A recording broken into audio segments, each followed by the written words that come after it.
చంద్రబాబు నాయుడు గారికి 70+ వయసులో ఎఫ్ఐఆర్ లో పేరు లేకుండా దొడ్డిదారిన 70 సంవత్సరాలు 80 సంవత్సరాలు కాదు 101 సంవత్సరాలు మీరు చెప్పిన కథలన్నీ వినాలండి. మీకు మాట్లాడటం రాదు, ఆగండి. ఇష్టం వచ్చిన మాటతో ఊరుకోం సార్. మాట్లాడిన మాటలు సిగ్గు లేకుండా ఏమి రోగాలండి? 40 ఏళ్ల కుర్రాడికేమో బెడ్లు కావాలా, మ్యాట్లు కావాలా, పుస్తకాలు కావాలా, ఆయన ఆత్మకథ, ఆయన ప్రేతాత్మకథ రాసుకోవడానికి.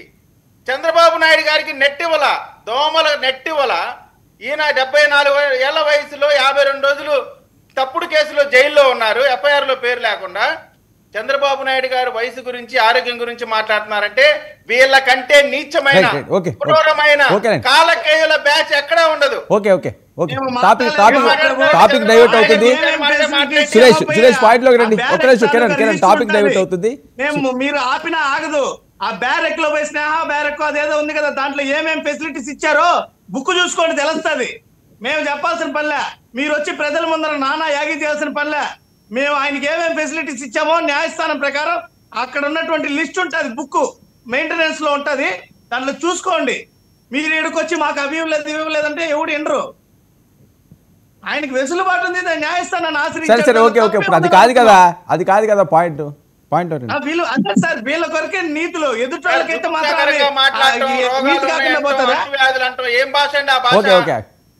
పర్సనల్ గా వద్దు. ముఖ్యమంత్రి గారి గురించి మాట్లాడేటప్పుడు సురేష్ పాయింట్ ఏమీ ఇబ్బంది లేదండి, నేను డ్రగ్స్ తీసుకొని 4 పరదాల మధ్య ఎవరున్నారో చాలా ఉన్నాయి. మాట్లాడాలంటే చాలా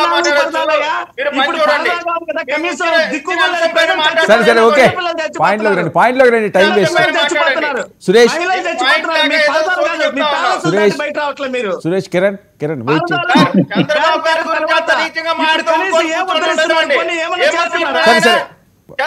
గురించి తమాషాలు చేస్తాడా? మాట్లాడితే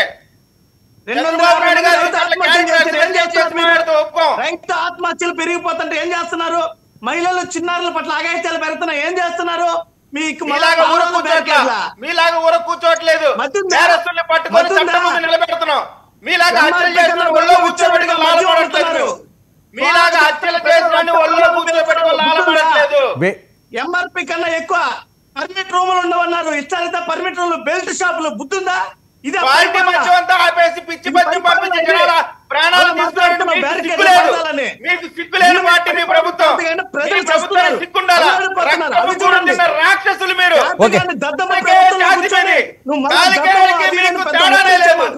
కిరణ్ ఒక్క నిమిషం. సురేష్ పర్సనల్ గా వద్దు, పాయింట్ లో రండి. టైం వేస్ట్ చేసుకోవద్దు. వాళ్ళందరికీ సురేష్ ఒక్క నిమిషం. సురేష్ ముగ్గురికి సమాధానం వినండి. సురేష్ వినాలి. కిరణ్ ఒక్క నిమిషం. సురేష్ మీకు ముగ్గురికి సమాధానం చెప్పాలి, పాయింట్ లోకి రండి, డైవర్ట్ అవ్వకండి టాపిక్. ఇదే సార్, ఏదన్నా వాస్తవాన్ని చెప్పాలంటే వీళ్ళు ఆగలేరు. మా వాయిస్ జనాల్లోకి వెళ్ళకూడదు. సరే, ఎవరు మాట్లాడొద్దు. ఆయన మాట్లాడిన మీకు నేను అవకాశం ఇస్తున్నాను కదా, పాయింట్ లోకి రండి. సురేష్ ఓపిక విన్నాను, చెప్పండి. వాళ్ళ ముగ్గురు మాట్లాడితే కనీసం ఇంటరప్ట్ చేశానా? సరే పాయింట్ లోకి. ఓకే, పర్సనల్ గా అనలేదు కదా, జగన్మోహన్ రెడ్డి గారి గజ్జి ఉంది మేము అనలేదు కదా, మీలాగా మేము మాట్లాడలేదు కదా. కిరణ్ వెయిట్. జగన్మోహన్ రెడ్డి గారు కానీ మేము అనలేదు కదా. పిటిషన్ల విషయం చెప్పానన్నా నేను. కిరణ్ వెయిట్. సరే పాయింట్ లో. కిరణ్ ఒక్క నిమిషం. సురేష్ సార్, వర్మ గారు చాలా స్పష్టంగా ఈ ప్రభుత్వం అధికారంలోకి వచ్చినప్పటి నుంచి ప్రజలు బాగుపడడానికి ఏదైనా సంస్కరణలు తీసుకొచ్చారా? లేదు. ఈ రోజు చూడండి, మీరు ఎక్కడైనా సరే బెల్ట్ షాపులు వేలాదిగా పెరిగిపోయాయి. కొన్ని మహిళల పట్ల భద్రత ఉందా? లేదు. చిన్నారుల పట్ల భద్రత ఉందా? లేదు. రైతులు సార్ 200 కాదు. ఒక్క విషయం సురేష్ ఇది వినండి. కూటమిపైనే స్పీకర్ అయ్యన్న పాత్రుడు లెటర్, వాళ్ళ తమ్ముడి మీద ఆరోపణలు వచ్చినాయని వెంటనే ఆయన రెవెన్యూ మినిస్టర్కి ఒక లెటర్ రాశారట. అది అసలు నిజమా కాదో చూడండి, యాక్షన్ తీసుకుంటాని. ఎప్పుడన్నా సరే మీ హయాంలో ఇలా జరిగిందా? నిన్న ఒక మినిస్టర్ వాళ్ళ బ్రదరు చంపదెబ్బ కొట్టాడు పాపం కానిస్టేబుల్ ని. ఏదో మీరు నామమాత్రంగా ఈ మాదిరి ప్రజా వ్యతిరేకత వస్తుండే కొద్దీ ఈ రకంగా చర్యలు జరుగుతున్నాయి తప్ప ఇవేం వాస్తవాలు కాదు సార్.